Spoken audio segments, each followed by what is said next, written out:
नमस्कार, मैं हूं पीयूष त्रिपाठी और आप देखना शुरू कर चुके हैं हमारा विशेष कार्यक्रम सितारा हमारे। आप सभी दर्शकों का इस कार्यक्रम में स्वागत।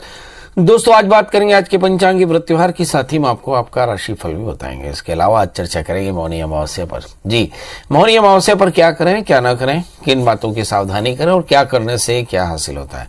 इसके अलावा आपके फोन कॉल्स होंगे, आप सीधे फोन करके अपने प्रश्न पूछ सकते हैं। हमारा फोन नंबर है 07714008777। अब से आधे घंटे तक लगातार ये फोन लाइन खुली रहेगी और हमें आपके फोन का इंतजार रहेगा। तो चलिए कार्यक्रम की शुरुआत करते हैं और जानते हैं आज का पंचांग। आज शुभ संवत 2079 शक 1944 उत्तरायण का माघ महीने की कृष्ण पक्ष की अमावस्या तिथि है और अमावस्या रात्रि को 2:22 से, दिन शनिवार, पूर्वा खड़ा नक्षत्र दिन को 9:40 तक। आज चंद्रमा धनु राशि में होंगे। आज का राहु काल दिन को 9:29 से 10:52 तक होगा। तो दोस्तों, ये तो था पंचांग और एक सूचना। यदि आपके मन में कोई प्रश्न हो और आप पंडित जी से बात करना चाहते हो, मुझसे बात करना चाहते हो, तो मेरा मोबाइल नंबर है 9893363928 9753039055। ये दो मोबाइल नंबर हैं जिसमें आप व्हाट्सएप से जोड़ करके अपनी डेट ऑफ बर्थ, टाइम और प्लेस लेकर अपना मैसेज कर सकते हैं और अपना जवाब पा सकते हैं। इसके अलावा pstrpathi9@gmail.com ईमेल एड्रेस है, इस पर भी आप अपनी डेट ऑफ बर्थ, टाइम और प्लेस लेकर अपने प्रश्न का जवाब पा सकते हैं। दोस्तों, तो सूचना भाई समाप्त और अब बात करते हैं मौनी अमावस्या की। जी, मौनी अमावस्या माघ महीने की अमावस्या को कहते हैं। यह योग पर आधारित महाव्रत है। मान्यताओं के अनुसार इस दिन पवित्र संगम में देवताओं का निवास होता है, इसलिए गंगा स्नान का विशेष महत्व है। इस मास को कार्तिक के समान पुण्य मास माना गया। गंगा तट पर भक्तजन एक मास तक कुटिया बनाकर गंगा जी का सेवन करते हैं। इसे कल्पवास कहते हैं। जब सागर बंधन से भगवान धन्वंतरी अमृत कलश लेकर प्रकट हुए, उस समय देवताओं और असुरों में अमृत कलश को लेकर खींचातानी शुरू हो गई और इसी से अमृत की कुछ बूंदें छलक कर इलाहाबाद, हरिद्वार, नासिक और उज्जैन में जा गिरी। यही कारण है कि यहाँ की नदियों में स्नान करने पर अमृत स्नान का पुण्य प्राप्त होता है। ये तिथि अगर सोमवार के दिन पड़ती है तो इसे सोमवती अमावस्या कहते हैं, तब इसका महत्व कई गुना बढ़ जाता है। अगर तिथि सोमवार हो और साथ ही महाकुंभ लगा हो तब इसका जो महत्व है वो अनंत गुना हो जाता है। शास्त्रों में कहा गया कि सतयुग में जो पुण्य तप से मिलता है, द्वापर में जो पुण्य भक्ति से मिलता है, त्रेता में जो लाभ ज्ञान से मिलता है, वही कलयुग में दान से मिलता है। लेकिन माघ मास में संगम स्नान हर युग में अनंत पुण्यदायी होता है। इस तिथि को पवित्र नदियों में स्नान के पश्चात अपने सामर्थ्य के अनुसार अन्न, वस्त्र, धन, गौ, भूमि, जो भी आपकी इच्छा हो उसका दान करना चाहिए। इस दिन तिल दान का महत्व कहा गया। इस तिथि को मौनी अमावस्या के नाम से जाना जाता है, अर्थात मौन रहना चाहिए। चूंकि इस व्रत में व्रत करने वाले को पूरे दिन मौन व्रत का पालन करना चाहिए, इसलिए यह योग पर आधारित व्रत कहलाता है। मतलब ये योगा तो चित्त वृत्ति निरोध स्यात्, ऐसा कहा कि योग जो है वो चित्त वृत्ति के निरोध के लिए होता है। तो जब आप मौन रहते हैं तो आपको अपनी चित्त वृत्ति को शांत रखना होता है। शास्त्रों में वर्णित भी है कि होंठ से ईश्वर का जाप करने से जितना पुण्य मिलता है उससे बहुत अधिक पुण्य मन का फेर करके हरि का नाम लेने से मिलता है। इस तिथि को संतों के भांति चुप रहना चाहिए, ऐसा उत्तम माना गया। अगर आप संभव नहीं हो तो अपने मुख से कड़वा शब्द ना निकालें। इस तिथि को भगवान विष्णु और शिव जी दोनों ही के पूजा का विधान है। वास्तव में शिव और विष्णु दोनों एक ही हैं, जो भक्तों के कल्याण के हेतु से दो रूप धारण करते हैं। इस बात का उल्लेख स्वयं भगवान ने किया। इस दिन पीपल की पूजा करके अर्घ्य देना चाहिए, परिक्रमा करना चाहिए, दीपदान करना चाहिए। और जो गरीबी से त्रस्त हो, संतान न हो रही हो, व्यवसाय में तकलीफ हो, उसके लिए मौनी अमावस्या का पर्व विशेष फल लेकर आ रहा है। ऐसे पीड़ित लोग चांदी का छोटा सा पीपल बनाकर दान करें तो सारे दुर्योगों का विनाश होता है। चलिए, तो आपके समझ में आ गया कि मौन सभी प्रकार के प्रश्नों का जवाब है और सभी प्रकार का योगों का सार है। यदि आप मौन हो जाएं तो आपकी सारी परेशानियां दूर हो जाएंगी। मौन होकर के भगवान शिव विष्णु का पूजन करें। चलिए, हमारे साथ अब कॉलर्स की जुड़ने का सिलसिला। चरणजीत जी जुड़ चुके हैं। चरणजीत जी, आपका बहुत बहुत स्वागत है। बताइए क्या जानना चाहते हैं। बस वही जानना चाहता हूँ कि अगला टाइम कैसा रहेगा। जन्म तारीख बता दें। 14/4/64। 14 अप्रैल 64। और समय का तो नहीं मालूम पंडित जी। अंदाजा जी अंदाजा कोई दिन में, रात में, सवेरे में, शाम में? नहीं नहीं पंडित जी नहीं। अभी कहाँ से बोल रहे हैं? अभी हम खरगोन जिले से बोल रहे पंडित जी।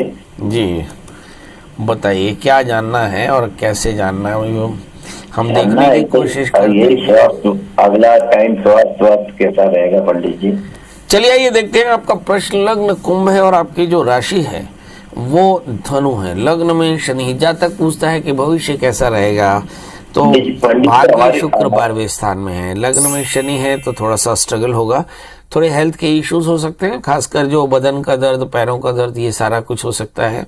और जहाँ तक सवाल पारिवारिक और अन्य सुखों का है तो वे भी आपके संघर्ष के साथ में ठीक ही रहेंगे। आपके लिए कोई समाधान तो आपको चाहिए कि शुक्रवार का व्रत करें, माता के मंदिर में घी का दिया जलाएं, थोड़ी सी चीनी का दान करें तो कल्याण होगा। पायल जुड़ चुके हैं। पायल जी आपका बहुत बहुत स्वागत है, बताइए क्या जानना चाहती हैं? हाँ जी पंडित जी, अपनी सिस्टर की लड़की के बारे में पूछना चाहती हूँ। जन्म तारीख बता दें। उनकी है 11 जून 2007। जन्म समय? जन्म समय है 2:30 दोपहर के। जन्म स्थान? जन्म स्थान हिमाचल में, हिमाचल प्रदेश, हमीरपुर। हमीरपुर? हाँ जी हिमाचल में। जी बताइए क्या जानना चाहते हैं? हाँ जी पंडित जी, ये जो अब इसकी 10वीं की पढ़ाई कर रही है तो इसके पेपर हैं, तो पंडित जी ये किससे कितने नंबर % कुछ लेगी या नहीं लेगी? पंडित जी आगे इसे कौन सी साइड में जाएगी, क्या करेगी, इससे थोड़ी पढ़ाई में जानना दो। चलिए आइए देखते हैं। इस बच्ची का जन्मलग्न कन्या है, राशि इसकी मेष है, तीसरे स्थान में बृहस्पति है, जुपिटर में explain the custodian of the others money. Maths और कॉमर्स इसके 2 सब्जेक्ट हैं, इनमें से किसी एक सब्जेक्ट को चूज कर सकती है। इस समय गुरु के अंतर्दशाएं चल रही है, मतलब ये बच्ची बहुत अच्छा करेगी और बहुत नाम रोशन करेगी। इस बच्ची को आगे चल करके मैथ्स लेना चाहिए, मुझे ऐसा लगता है। इस बच्ची को एक 4 कैरेट का पन्ना, 4 कैरेट का उपल पहना दे तो चीजें थोड़ी बेहतर होगी। आज मौनी अमावस्या है, मौन रहने से सारे कष्टों की निवृत्ति होती है। मौन रहकर भगवान की सेवा करें, जीवों पर कृपा करें और मंत्र का जप करते रहें। ऐसा करने से आपको सारे कष्टों की निवृत्ति हो जाती है। हमारे साथ अब पूनम जी जुड़ चुकी हैं।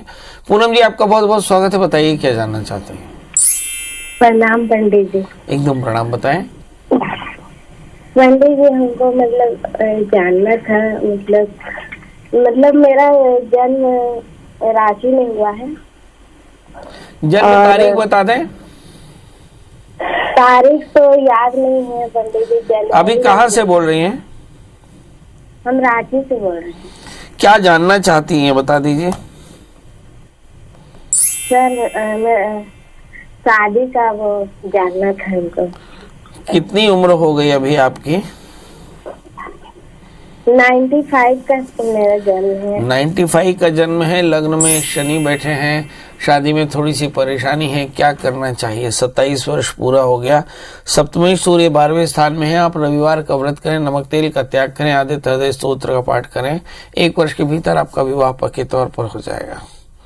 प्रशांत जी जुड़ चुके हैं। प्रशांत जी आपका बहुत बहुत स्वागत है, बताइए क्या जानना चाहते हैं?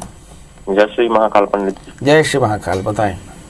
पंडित जी मेरा डेट ऑफ बर्थ है 26/3/91, समय है सुबह के 9:45 बजे। जी पंडित जी मेरी शादी भी हो गई, एक बेटा है 4 महीने का, लेकिन जन्म स्थान? टीकमगढ़ मध्य प्रदेश। हाँ हाँ, अब तो बताइए। मेरी शादी भी हो गई है पंडित जी, और 4 महीने का बेटा है, लेकिन मेरी कहीं जॉब नहीं लग रही। जो थोड़े बहुत पैसे आते हैं वो भी नहीं रुकते हैं मेरे पास। तो आप करते क्या हैं? मैं मीडिया लाइन में हूँ पंडित जी। हैं? मीडिया लाइन में।